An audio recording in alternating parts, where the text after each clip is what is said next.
HMN 303 is a humanities laboratory course.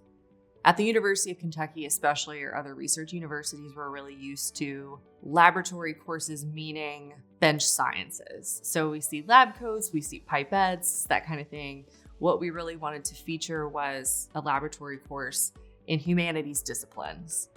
So we ended up recruiting 3 amazing faculty. We had Dr. Meg Wallace, who featured a circus lab that she actually pioneered here on campus. We had Dr. Dan Vivian, who looked at historic preservation from the standpoint of memorial markers. And then we had Dr. James Brasilius, who focused on the work being done in the AJUICE lab here on our campus. A lot of people look at the AJUICE lab as exclusively a computer science initiative, but there's actually a significant number of humanists on board. So this course brought together 3 immersive units that got students out of the classroom into the real world, working with humanities in action. One of the things we really wanted to highlight is humanists are doing really relevant, really important work in interdisciplinary fields right here on campus and nationally and internationally. The idea sort of emerged in a really organic way, but we wanted to ask how we can share what we do and sort of this mission of advocating for the humanities more broadly. So we sort of brought these 2 ideas together. Let's do a humanities laboratory where we pay faculty to showcase what they're doing, but also do it for the benefit of undergraduate students who otherwise wouldn't have an interaction with the UK Gaines Center. I think one of the toughest sells from my perspective as the associate director of the center was the circus lab. We as Americans think about the circus as sort of frivolous, fun, in your spare time. And that's where Dr. Wallace comes in. I mean, she is a true, incredible scholar and a scholar of philosophy. And she's always making those connections very intentional. And the things that they were able to learn, where our mind goes when we have to challenge ourselves in a mental and physical capacity. Why do so many of us give up when we try to juggle one time? What do you fear when you're up on a silk? And then working collaboratively with one another. There's an interesting dynamic that happens when you have a group all trying to accomplish the same task.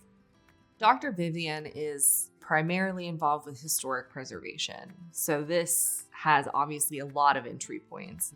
He chose to look at memorial markers, about what markers should stay, what does it say about a community, what gets a marker and what doesn't.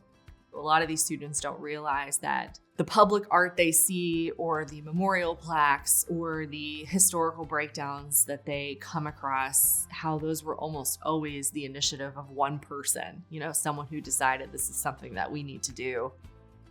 The eruption of Mount Vesuvius, we all know famously it destroyed the city of Pompeii. Scholars came across burnt cylinders and they found out they were scrolls. And so one of the goals of the AJUICE lab, which is right here on campus, is to digitally unwrap them. So use computer science technology to dive into the layers of these scrolls and be able to piece them apart so you can actually see what's in them.